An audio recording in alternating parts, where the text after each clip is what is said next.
So yun, for tonight vlog mga guys, ayan magkakarwas tayo ng motor. So lilinisan si Sky kasi parang nagtatampo na yan. Ayan, tampo yan. Ayan, naka-ready na si Sky para linisan dyan. Alright. Yun mga guys, hindi ko na nga pala pinakita dyan na winisikan natin siya ng tubig. So nagrekta na tayo sa pagsabon.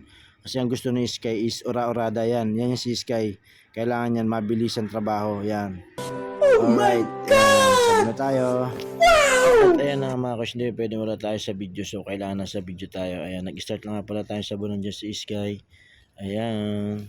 Medyo may kadumihan nga pala si Sky kaya medyo matagal tayo nagsasabon dyan. Kasi medyo madumi siya kasi ilang araw din tayo hindi nakapagdinis. Yun mga guys, natapos na nga pala tayo magsabon. So ayan, di ko na pakita na binanlawan natin si Sky. Ayan, so ayan, pogi na ulit si Sky. So condition na ulit siya bumakbak. Alright, ayan.